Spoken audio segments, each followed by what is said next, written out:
Hello, and welcome back to my new mini-series detailing the modernization of Amtrak's equipment. That's right, I'm making this a series now. The last video I made on the modernization of Amtrak now has over 100,000 views, and there are always new updates on these projects coming out, so I figured I'll continue to make new videos about Amtrak's modernization as new details come out. Today's video is going to be a very big one, as I'm proud to announce that I get to break some news that hasn't even officially been broken by Amtrak yet. Today, we will be unpacking Amtrak's $7.3 billion equipment deal with Siemens Mobility.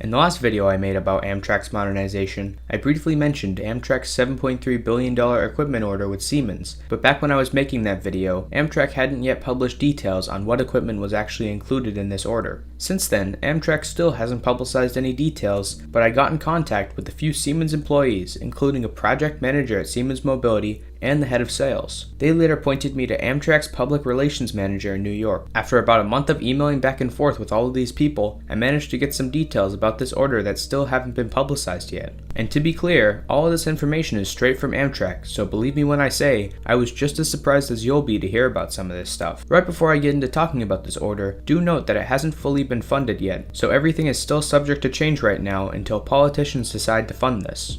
So, with that said, let's get right into it. On July 7th, 2021, Amtrak released an article titled Amtrak to Transform Rail Travel with $7.3 billion investment in state-of-the-art equipment. The article was pretty long, but the whole thing basically was just a long-winded way of saying that Amtrak had ordered 83 new train sets from Siemens and they would replace a lot of older equipment used today. More details include that the contract included options for an additional 130 train sets and a concept sketch was included. This sketch looked like a Siemens venture car with an ALC-42 style cab on it. Other than that, no further details were included other than routes that would get this new equipment. These routes would include the Keystone, Vermonter, Pennsylvanian, Carolinian, Piedmont, Palmetto, Downeaster, Northeast Regional, Shuttle, Valley Flyer, Empire Service, Ethan Allen Express, Maple Leaf, Adirondack, and the Cascades. So basically all corridor-based routes in the northeastern part of the country, plus the Cascades in the Pacific Northwest. Now for the part that hasn't officially been made public yet. The first pieces of equipment included in this order will initially be delivered in 2024, and equipment will be continuously delivered up until 2030 when the order is scheduled to be completed. The acquisition of equipment is slated to be done in 3 phases, so let's break down what each phase means for Amtrak.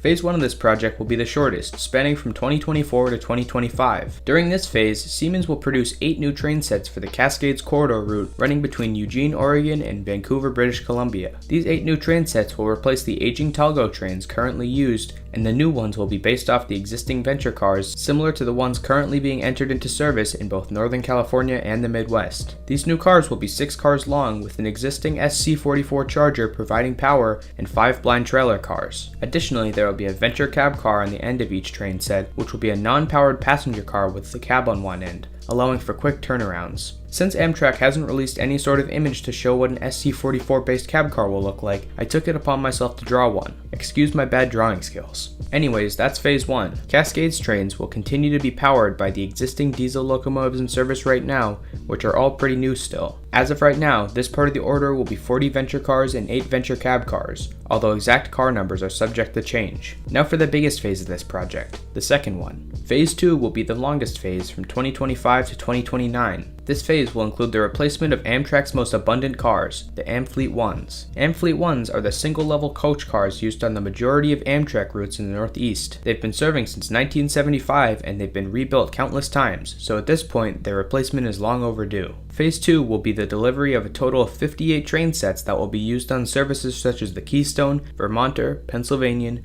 Carolinian, Palmetto, Downeaster, Piedmont, Northeast Regional, Shuttle, and Valley Flyer. Of these train sets, there will be 3 distinct consists, which I will explain in a moment. Before I do that, I should probably also explain what else is included in Phase 2. In addition to the replacement of all Amfleet 1 cars, Amtrak will replace all Metroliner cab cars and many ACS-64s. That's right, Amtrak will be replacing most of their ACS-64s, which at this point are still not even 10 years old. The relatively new ACS-64s will be replaced with dual-mode ALC-42Es. These ALC-42Es will most likely look identical to the current diesel-only ALC-42s, with the exception that they'll have a pantograph on top, allowing for them to use either overhead catenary wire electric or diesel. ALC-42Es will replace the ACS-64s on pretty much every route that they're used on, with the exception of long-distance routes that switch to electric power for their trip between Washington, D.C. and New York. Additionally, some ACS-64s will probably be kept around as protect power in major cities on the NEC in case a locomotive breaks down. These ACS-64s will probably be repainted into the new Phase 7 paint scheme to match the ALC-42s. Amtrak says that the other ACS-64s will be sold to other railroads in need of electric locomotives. Finally, Amtrak has also ordered some cab cars using the venture car design, although this time with an ALC-42 style cab instead of an SC-44 style cab as seen on the Cascades. Now back to the three distinct consists. The first one will be seen on the Keystone, and it will use one ALC-42E, 4 venture cars, and 1 venture cab car with an ALC-42 style cab. There are 10 of these trains on order. The second consist will serve on the Vermonter, Pennsylvanian, Carolinian, Palmetto, Downeaster, and the Piedmont. This consist will be very similar to the Keystone one, but with just more venture car in the middle. There are 16 of these trains on order. The final consist will serve on the Northeast Regional, Shuttle, and Valley Flyer. This consist will also use ALC-42Es in cab cars, but there will be 7 venture cars in between the ALC-42E and the cab car. There are 32 of these trains on order. Now you may be wondering, what about the Amfleet 2s? Well, those will continue to serve on long distance routes, but the Amfleet 1 cars will likely be scrapped once they're replaced by ventures. Finally, for Phase 3, a smaller yet very unique phase of this project. Phase 3 will run between 2029 and 2030, and it will be the replacement of all equipment used on the Empire Service, Ethan Allen Express,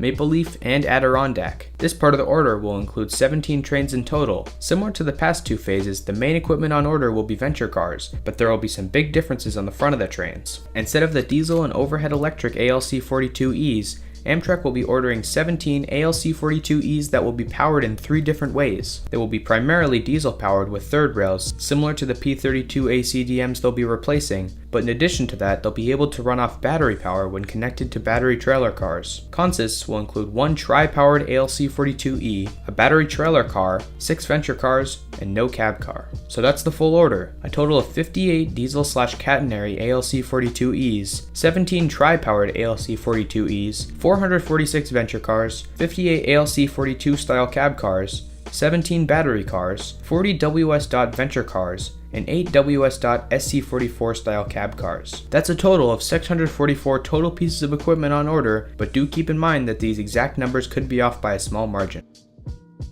Well, that was my best explanation of what I've been told is included in the $7.3 billion deal with Siemens. So now for some more updates on other modernization projects Amtrak is working on. First, let's start with another order Amtrak has with Siemens, the ALC-42s to replace all P42s in service currently. As of when I'm writing this script, 2 ALC-42s have been delivered, and a few more are pretty much ready to be delivered at the Siemens plant in Florin, California. The current 2 that have been delivered are testing in Delaware at night, and they should graduate to testing on the Keystone corridor and the southern half of the Northeast corridor soon. Once Amtrak decides that the ALC-42s are done testing in those areas, more ALC-42s will be delivered, and they'll most likely be sent to large crew bases around the country to train crews on how they work. Amtrak plans to have ALC-42s in service by the beginning of 2022. As for the other equipment procurement projects, the Avelia Liberty high-speed trains are testing on the Northeast Corridor, and they've been testing a new modified pantograph design that allows for consistent speeds without disconnecting from the wire. Supposedly, train sets 3, 4, and 5 are almost complete. Finally, the last Viewliner 2s were delivered at the end of August, meaning that the order from 2012 is finally completed. So yeah, that's what Amtrak will hopefully look like in 10 years. Other than that, I don't have much else to say, so thanks for watching, and be sure to tune in to my monthly train news segment